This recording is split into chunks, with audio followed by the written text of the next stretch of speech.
इधर आ, दांत साफ के नहीं। जितने भी भाई थे उनमें सब में इंग्लिश बोलने का क्रेज था, तो आपस में बोलते रहते हाउ डू यू डू। अंग्रेजी कैसे बोलते हैं ये मैं आपको सिखाने की कोशिश करता हूं। देखो, अगर मैं मेरी बात करूं तो मैं बिल्कुल भयंकर हिंदी मीडियम का स्टूडेंट हूं। श्रीमान अंदर आ जाएं, श्रीमान बाहर चले जाएं, ये कम्युनिकेशन था हमारी स्कूल में। श्रीमान मीन्स सर, सर लघु शंका जाएं। This is how we used to talk in school. तो मैं बिल्कुल भयंकर हिंदी मीडियम में पढ़ा, और आप में से बहुत सारे लोग पढ़े होंगे, और हम सब हिंदुस्तान में हैं, तो ऑब्वियस सी बात है हम सभी हिंदी बोलते हैं। लेकिन हम सभी में उस चीज के लिए क्रेज है जो हमारे पास में नहीं है। ये दुनिया का नियम है। English people want to learn Hindi.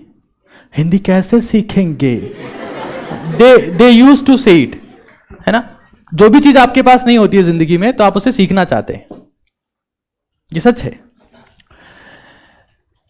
तो अंग्रेजी बोलना या कोई सी भी लैंग्वेज बोलना, I am not saying specifically English, आप जो भी चाहे बोलना चाहें, आप फ्रेंच बोलना चाहें, स्पेनिश बोलना चाहें, यूएस एक्सेंट में इंग्लिश बोलना चाहें, यूके में बोलना चाहें, जो भी इंग्लिश है, whatever language you want to speak, आपको चाहे टेंस आता हो नहीं आता हो, आपको चाहे रिपोर्टेड स्पीच आता हो नहीं आता हो, आपको एक्टिव पैसिव वॉइस आता हो कि नहीं आता हो, इस बात से फर्क नहीं पड़ता। The thing is that you must start thinking in English. If you can think in a specific language you will speak the same language. Hindi वही बोलता है जो हिंदी में सोचता है, मारवाड़ी वही बोलता है जो मारवाड़ी में सोचता है, अंग्रेजी वही बोलता है जो अंग्रेजी में सोचता है। आप जो बोलते हो उससे पहले सोचते हो, जो आप सोचते हो वही आप बोलते हो। तो अगर आप जो सोचना चालू कर दोगे तो अपने आप वो वर्ड्स आने लग जाएंगे। तो हमारे घर में क्या था, हमारी जॉइंट फैमिली थी, है ना, हमारी जॉइंट फैमिली थी। उसमें 60 लोग थे, 60। जिला विला नहीं था वो, 60। तो हमारे घर में कभी भी किसी की भी रैगिंग हो सकती थी। इधर दांत साफ के नहीं, मतलब हमारे चाटे पड़ना is was very normal thing. हम लोग टोटल 12 भाई हैं, उसमें से 10 मेरे से बड़े हैं, तो आप सोच सकते हो कि मेरी रैगिंग कभी भी हो सकती है। It's not a big deal. तो थप्पड़ पड़ना, लात पड़ना, घूसा पड़ना हैबिचुअल थे हम लोग। बाद में हमारे जब कॉलेज में रैगिंग हुई तो मुझे लगा कौन प्यार कर रहा है हमें। जब आप 5वीं 6वीं क्लास में इतने चाटे खा चुके हो तो बात ही खत्म हो गई ना फिर तो हम लोग क्या करते थे, जितने भी भाई थे उनमें सब में इंग्लिश बोलने का क्रेज था, क्योंकि सब ज्यादातर लोग उनमें से गवर्नमेंट स्कूल से पढ़े थे और वहां अंग्रेजी स्टार्ट होती 6वीं क्लास से। हाँ, तो आपस में बोलते रहते हाउ डू यू डू, है ना, मतलब पूछते रहते थे ऐसे वो। They wanted to speak English. तो वहां पर क्या था कि अगर आप थोड़ा सा अंग्रेजी में बोल दो किसी भाई के सामने तो आपकी रैगिंग होने से बच जाएगी। बोले तो अंग्रेजी में बोल के क्या, ठीक है, अच्छा है, पढ़ रहा है ये, ही इज वेरी सिंसियर। तो हमारे में एक स्पेसिफिक करेज था कि हम लोग चाहते हैं कि हम अंग्रेजी बोलें। So what I used to do that कि हम बैठे बैठे, मतलब मैं अगर मेरी बात करूं, हालांकि मैं ये नहीं कहता that I am very efficient in English और मैं बहुत खतरनाक अंग्रेजी बोल सकता हूं और मैं सारे वर्ड समझता हूं, ऐसा कोई है भी नहीं दुनिया में। आप किसी भी लैंग्वेज को पूरा नहीं समझ सकते, और ये सच है। Isn't it so? तो what I used to do was that कि मैं बैठता था, आंखें बंद करता था, और जो मुझे कम्युनिकेट करना है किसी से मैं उसको सोचता था कि मुझे इस लैंग्वेज में बात करनी है, इस तरीके से बोलना है, और मैं सोचता था अंग्रेजी में।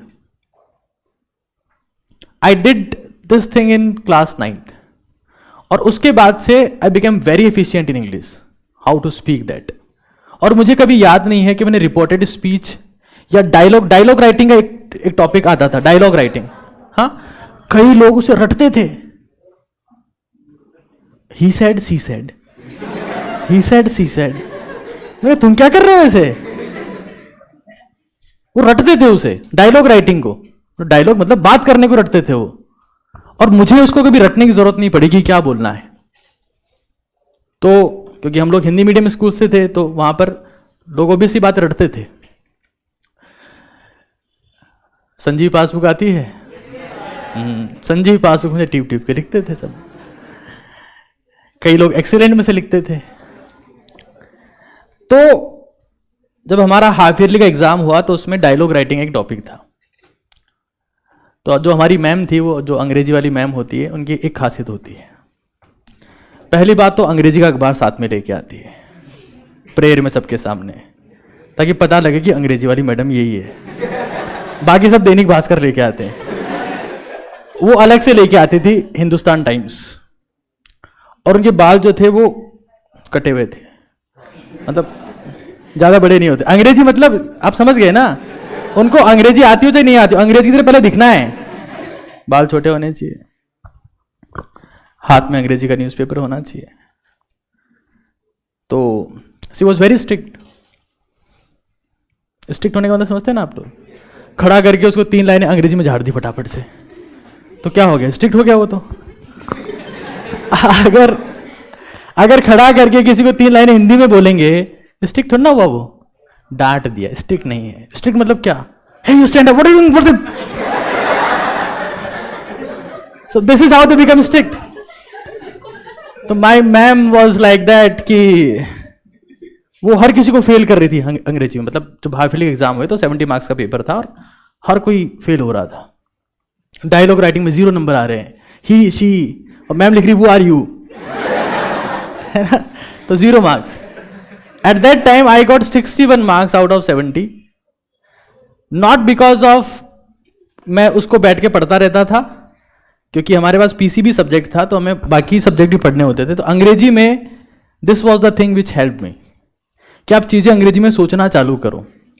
और मैं आपको लिटरली कह रहा हूं, when I was in medical college तो बहुत सारे डॉक्टर्स थे, बहुत सारे इंग्लिश मीडियम से थे, बहुत सारे प्रोफेसर थे। मुझे नहीं लगता कि उतना एफिशिएंटली कोई बोल पाता होगा, जबकि मैं हिंदी मीडियम का स्टूडेंट था। सो डजंट मैटर आप किस मीडियम से आते हैं, इट्स ऑल अबाउट दैट आप उसे करना चाहते हैं, आप वो चीज सीखना चाहते हैं कि नहीं सीखना चाहते। तब किसी भी मीडियम से होना it's not a big deal. But अगर आप में चाह है तो आप हिंदी भी बहुत अच्छे से बोल सकते हैं और अंग्रेजी भी बहुत अच्छे से बोल सकते हैं, अगर आप बोलना चाहते हैं तो।